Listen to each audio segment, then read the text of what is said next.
PM ने कहा है लगभग 7-8 महीने बाद पीएम नरेंद्र मोदी वाराणसी के दौरे पर आए हैं, क्योंकि जिस तरह से कोरोना के मामले लगातार बढ़ रहे थे उसको देखते हुए लंबे वक्त से पीएम वाराणसी नहीं आ सके थे। और ऐसे में 7-8 महीने के बाद जब पीएम वाराणसी पहुंचे हैं तो लोगों में भी खासा उत्साह देखने को मिला है। तो पीएम ने यहां पर 1500 करोड़ के कार्यों की शुरुआत की है। साथ ही कहा है कि शिव शंकर की कृपा से, महादेव की कृपा से सारे विकास कार्य निरंतर हो रहे हैं। साथ ही पिछली सरकारों पर निशाना साधते हुए कहा है कि 2017 से पहले ऐसा नहीं था कि धनराशि की कमी थी सोच की, पैसे मिलते थे लेकिन काम नहीं हो पाते थे। लेकिन हमारी सरकार इस काम को निरंतर कर रही है। हर किसी तक, हर गरीब तक सरकारी योजनाओं का लाभ पहुंच पा रहा है। तो वाराणसी में पहुंचे पीएम नरेंद्र मोदी ने कई महत्वपूर्ण बातें बीएचयू से कही है। लंबे वक्त बाद पीएम अपने संसदीय क्षेत्र वाराणसी में पहुंचे हैं, जहां जनता को संबोधित करते हुए पीएम नरेंद्र मोदी ने कहा है कई महत्वपूर्ण बातों को। तो 1500 करोड़ की सौगात दी है। लंबे समय बाद काशी आया हूं, पीएम ने कहा है। वाराणसी का विकास निरंतर जारी है, कोविड काल के समय भी यह नहीं रुका। काशी थकती नहीं है, पीएम ने यह बात भी कही है। साथ ही काशी ने कोरोना का मुकाबला जमकर किया है। बीते कुछ महीने में मानव जाति के लिए मुश्किल भरे रहे हैं। मुश्किल घड़ी में काशी ने दिखा दिया कि वो रुकती नहीं है, वो थकती नहीं है। साथ ही यूपी में ज्यादा टेस्टिंग हो रही है। यूपी ने अपने आप में रिकॉर्ड बनाए हैं। सबसे ज्यादा टेस्टिंग, सबसे ज्यादा टीके उत्तर प्रदेश में लगाए जा रहे हैं। इन तमाम बातों का जिक्र आज प्रधानमंत्री नरेंद्र मोदी ने मंच से किया। लंबे वक्त बाद पीएम वाराणसी पहुंचे थे, दौरे पर पहुंचे हैं, जहां पर लगभग 5 से 6 घंटे का पूरा कार्यक्रम है। सबसे पहले बीएचयू पहुंचकर 1500 करोड़ की योजनाओं की सौगात दी है। इसके साथ ही जनता को संबोधित करते हुए कई महत्वपूर्ण बातें कही हैं। पिछली सरकारों पर निशाना साधते हुए कहा है कि 2017 से पहले ऐसा नहीं था कि पैसे की कमी थी, धनराशि की कमी थी। पैसे दिए जाते थे लेकिन काम नहीं होता था। और ऐसे में मुख्यमंत्री योगी आदित्यनाथ की तारीफ करते हुए भी यहां पर पीएम नरेंद्र मोदी ने कहा है कि सीएम योगी आदित्यनाथ के नेतृत्व में काम किया जा रहा है। हर जिले का दौरा खुद सीएम योगी आदित्यनाथ करते हैं और निरंतर वहां पर विकास भी हो रहा है। तो 1500 करोड़ की परियोजनाओं की सौगात पीएम की ओर से दी गई है वाराणसी को। लोगों को मुफ्त में टीके लग रहे हैं, इसका जिक्र भी पीएम ने आज किया है। पूर्वांचल मेडिकल हब बन रहा है, अब काशी में इलाज मिल रहा है। पहले काशी वासियों को बाहर जाना पड़ता था अच्छे इलाज के लिए, लेकिन अब उन्हें इलाज अपने ही जिले में मिल रहा है। इस बात का जिक्र भी पीएम ने आज मंच से किया है। साथ ही पीएम ने कहा कि 500 से ज्यादा ऑक्सीजन प्लांट लगाए जा रहे हैं। जिस तरह की भयावह स्थिति पैदा हुई थी कोरोना की दूसरी लहर के समय, उसको देखते हुए भी यहां पर पीएम ने चेताया है और कहा है कि लापरवाही ना बरतें। अगर ऐसा करते हैं तो एक बार फिर तस्वीर भयावह हो सकती है कोरोना को लेकर। तो कई महत्वपूर्ण बातें पीएम की ओर से आज मंच से कही गई हैं। 1500 करोड़ की योजनाओं की पर सौगात जो है यहां से पीएम ने दी है। लंबे वक्त बाद पीएम वाराणसी पहुंचे हैं। 7-8 महीने के बाद पीएम वाराणसी पहुंचे हैं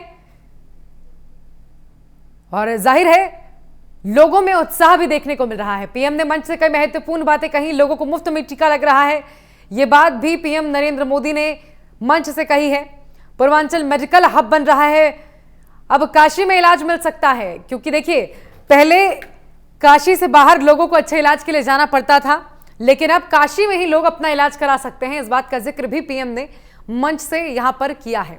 साथ ही सीएम योगी आदित्यनाथ का शुक्रिया अदा किया, उनकी तारीफ, उनकी सराहना करते हुए कहा है कि हर जिले में वो खुद जाते हैं, हर जिले का दौरा करते हैं और वहां पर लगातार सुविधाओं को दुरुस्त करने का काम करते हैं। लवकेश पांडे हमारे संवाददाता जुड़ गए हैं ज्यादा जानकारी लेकर। लवकेश, पीएम नरेंद्र मोदी ने कई महत्वपूर्ण बातें आज मंच से कही हैं। जी बिल्कुल, देखिए जिस तरीके से हमने पहले ही अपने दर्शकों को बता दिया था कि सीएम योगी आदित्यनाथ कोई विकास की कार्य की जो बागडोर है काशी की बात क्या है, तो काशी में अपने हाथों से संभालते रहते हैं, नजर आते हैं। तो आपने देखा किस तरीके से आज प्रधानमंत्री ने भी बताया कि जो दुनिया के सबसे बड़े बड़े जो देश हैं तो उस हिसाब से उत्तर प्रदेश की आबादी है तो ऐसे में इस पर पूरी तरीके से जिस तरीके से कोरोना रहा, या वाराणसी के विकास की बात करें या सुरक्षा व्यवस्था की बात करें, तो सीएम योगी आदित्यनाथ खुद अपने हाथों में भागदौड़ संभालते रहे। और खासतौर से काशी की उन्होंने प्रशंसा की कि काशी में वो महीने में एक बार दो बार, हमने पहले ही बताया था कि महीने में एक बार दो बार का विजिट होता रहता है, खुद जानते रहते हैं, परखते रहते हैं। और उन्होंने ये एक बात भी और भी कही, यहीं से एक संदेश भी दिया राजनीति के तौर पर, बिना नाम लिए उन्होंने कहा कि अब भाईवाद भतीजा खत्म हो गया है, सरकार मुक्त सरकार है चल रही है उत्तर प्रदेश है, और जिस तरीके से गुंडा चल रहा था, आतंकवाद हो रहा था, वो पहले से कम हो रहा है। और इंफ्रास्ट्रक्चर की बातें उन्होंने कही, इस तरीके से वाराणसी उत्तर प्रदेश में स्वास्थ्य विभाग की से जो सुधार हो रहा है उसको लेकर तमाम ऐसी बातें कही, और यहाँ से एक नया संदेश दिया जो राजनीतिक विकास कार्यों का जिक्र करते हुए पीएम नरेंद्र मोदी ने कहा है कि महादेव की कृपा से निरंतर विकास कार्य उत्तर प्रदेश में हो रहे हैं। साथ ही सीएम योगी की तारीफ भी की है उन्होंने, और कहा है कि हर जिले का दौरा वो खुद करते हैं। देखिए, हमने पहले ही बताया था कि वो जिस तरीके से सीएम योगी आदित्यनाथ लगातार अगर काशी की बात करें तो एक बार दो बार लगातार विजिट करते रहते हैं और खुद यहाँ के विकास कार्यों की समीक्षा बैठक करते रहते हैं। खुद प्रधानमंत्री नरेंद्र मोदी ने आज उनकी प्रशंसा की को लेकर के आज मुख्यमंत्री के चेहरे पर भी एक खुशी देखने को मिली। और जब जैसी बात है, उन्होंने बाबा काशी विश्वनाथ और जो रुद्राक्ष जो देंगे और सौंपेंगे काशी वासी के, कहीं ना कहीं एक नजीक साबित होगा। ये भारत और ध्यान की जो मित्रता है, जो सांस्कृतिक में 5000 क्षमता है, और तमाम ऐसे कलाकार जो अपनी कला का प्रदर्शन कर सके, उनके लिए एक प्लेटफॉर्म भी हो। बिल्कुल लवकेश, 1500 करोड़ की योजनाओं की सौगात भी पीएम नरेंद्र मोदी ने दी है काशीवासियों को। देखिए, आज 1583 करोड़ की सौगात आज काशीवासियों को जो मिली है, उसको लेकर कहीं ना कहीं काशीवासी बेहद उत्साहित है। और प्रधानमंत्री जाहिर सी बात है, देश के प्रधानमंत्री और काशी के सांसद जब भी आते हैं तो काशीवासियों के लिए तोहफा तो जरूर लाते हैं। आज जिस तरीके से इन्होंने 1583 करोड़ रुपए का जो तोहफा काशीवासियों को सौंपा है, उसको लेकर के पूरी तरीके से आज काशीवासी में उत्साह है, एक लहर सी भी दौड़ी। बिल्कुल, जब भी काशी आते हैं पीएम तो काशीवासियों के लिए तोहफा लेकर आते हैं, लेकिन यहाँ पर विपक्ष पर भी निशाना साधा है, पिछली सरकारों पर भी निशाना साधा है, और कहा है कि पहले की सरकारों को पैसे की कमी नहीं थी, कमी सोच की थी, काम पूरे नहीं होते थे।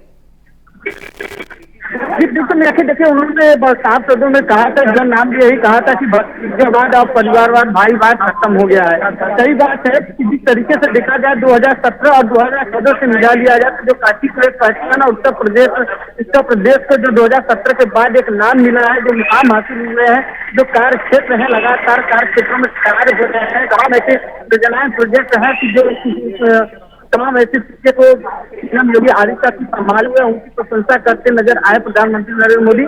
यह कहने की बहुत बड़ी बात है, और विपक्ष पे इन्होंने इसी बहाने निशाना भी साधा है। बिल्कुल, और कई महत्वपूर्ण बातें उन्होंने कही हैं। और क्या कुछ अभी कार्यक्रम है लवकेश, एक बार फिर हमारे दर्शकों को बताइए। जी बिल्कुल मीनाक्षी, आपको बता दें कि अब प्रधानमंत्री नरेंद्र मोदी का संबोधन खत्म हो चुका है। अब वहां से वो सीधे निकलेंगे। देखिए हलचल अब हम आपको अपने पीछे तस्वीरों को बताना चाहेंगे। देखिए रास्ते एकदम क्लियर हो चुके हैं, एक दो गाड़ियां जो आ रही हैं उसको लेकर के अब ट्रैफिक के जवान पूरी तरीके से लग गए हैं। और प्रधानमंत्री नरेंद्र मोदी का काफिला कुछ ही देर में यहाँ पर जो बना है रुद्राक्ष का सेंटर जो अंतर्राष्ट्रीय बना हुआ है, अब उससे उनका कहीं ना कहीं अब आगमन मार रहा है, जब सुरक्षा व्यवस्था 4 चौबंद कर दी गई है। हालांकि अभी कुछ जो गाड़ियां हैं वो आ जा रही हैं, लेकिन अब कुछ ही देर में उसको रोक दिया जाएगा। बिल्कुल, कई महत्वपूर्ण बातों के बीच पीएम ने यह भी कहा है लवकेश कि अब निवेशकों के लिए भी यूपी वाराणसी एक पसंदीदा जगह बनती जा रही है। जी बिल्कुल मीनाक्षी, देखिए अपने संबोधन में प्रधानमंत्री नरेंद्र मोदी ने बताई थी कि जो डिजिटल वाले नाव थे अब वो जल्दी से चल रहे हैं, और जो टूरिस्टों को बढ़ावा मिलेगा उसको लेकर बात की टूरिस्ट का बढ़ावा जो होगा वो कहीं द्वारा, और ये पड़ेगा। और जो प्रदूषण फैल रहे थे नाव में, जो डीजल से चल रहे थे, जो प्रदूषण हो रहे थे, उसको लेकर के पूरी तरीके से उन्होंने कहा कि आप जो बिल्कुल लवकेश, पहली बार जब पीएम आए थे वाराणसी तब भी उन्होंने कहा था कि मां गंगा ने मुझे बुलाया है, और आज भी मां गंगा का जिक्र उन्होंने किया और कहा कि मां गंगा की सफाई सरकार की प्राथमिकताओं में से एक है। जी बिल्कुल, देखिए जब 2014 का चुनाव लोकसभा चुनाव था तो उन्होंने कहा था कि मां गंगा ने मुझे बुलाया है, और मां गंगा जो सफाई है वो उनकी ठीक रखना है। तो हमने अपने दर्शकों को बार बार अपने चैनल के माध्यम से दिखाया कि किस तरीके से गंगा प्रहरी जो गंगा के जो सफाई कर्मी है वो लगातार गंगा में लोगों को साबुन लगाने से रोकते टोकते रहते हैं। जो वहाँ पे जो प्लास्टिक है, तमाम ऐसी चीजों को गर्मी करके लोगों को जागरूक करते रहते हैं। फूल मालाएं जो फेंकी जाती थी उसको निकाल करके गंगा सफाई का कार्य किया जाता है। आज देखिए किस तरीके से गंगा स्वच्छ है, अवरत चल रही है और उसको लेकर के जो उनका स्लोगन था कि माँ गंगा मुझे बुला रही है। देखिए अब आपको बता दें कुछ ही देर में आप यहाँ पर हमने वाला है, अब एक बुझाहट हो गई है, अब हल्की है।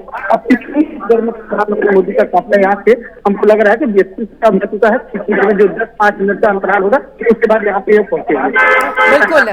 और कोरोना की दूसरी लहर को लेकर लवकेश पीएम की ओर से कहा गया कि जिस तरह से मुकाबला किया है उत्तर प्रदेश ने वो काबिले तारीफ है, लेकिन तीसरी लहर को लेकर चेताया है। साथ ही कहा है कि लापरवाही की गई तो तस्वीर भयावह हो सकती है। ये बिल्कुल देखिए मीनाक्षी, उन्होंने कहा था कि जिस तरीके से दूसरी लहर से उत्तर प्रदेश सरकार ने झेली है और अच्छा काम किया है, काफी जनता हो या फिर किसी और जिले की जनता जिस तरीके से कोरोना को काल का पालन भेद हो रहा है और तीसरी भेद को लेकर के चिंता रहता है कि अगर हम अपनी सावधानियां बरतते हैं तो ये भयावह हो सकती है। इसको लेकर हमारी प्राथमिकता बनती है कि हम भी अपनी सोशल डिस्टेंसिंग और जो कोरोना के जो साफ जो लक्षण और जो भी हमें सावधानियां बरतनी है वो बरतते रहे, कहीं ऐसा ना हो कि हम तीसरी ग्रेड की लहर की चपेट में आ जाए। बिल्कुल, लगभग 5 से 6 घंटे का पूरा कार्यक्रम पीएम का है लवकेश। ऐसे में बीएचयू के बाद क्या क्या और कार्यक्रम है पीएम के, एक बार वो हमारे दर्शकों को बताइए।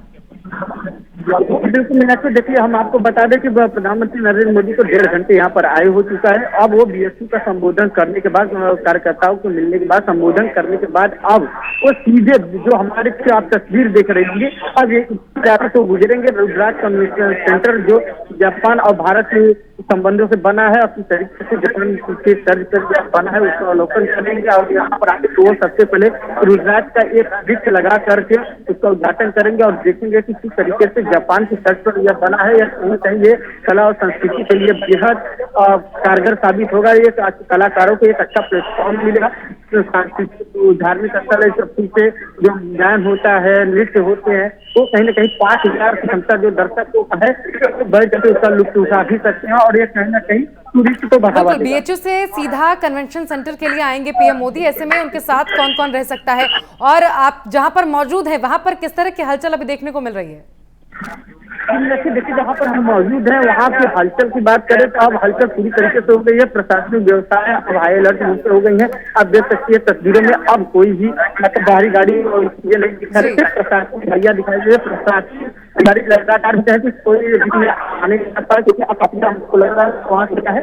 तो ऐसे में अब पूरी तरीके से प्रधानमंत्री का काफिला बस कुछ ही देर में यहाँ पे पहुंचेगा इसको लेकर के। और हलचल की बात करें तो देखिए प्रधानमंत्री नरेंद्र मोदी के साथ मुख्यमंत्री योगी आदित्यनाथ और राज्यपाल महोदय आनंदीबेन पटेल और रुद्राक्ष की बात करें तो रुद्राक्ष से जो जापान से डेलीगेट्स आए हैं वो भी यहाँ पर रहेंगे। उनका यहाँ पर काशी की सभ्यता और संस्कृति जो मानी जाती है उस तरीके से काशी के परंपरागत उसका स्वागत किया जाएगा। बिल्कुल, चलिए बहुत शुक्रिया लवकेश आपका हमारे साथ जुड़ने के लिए। पूरी हलचल पर नजर आप बनाए रहिए, आगे भी आप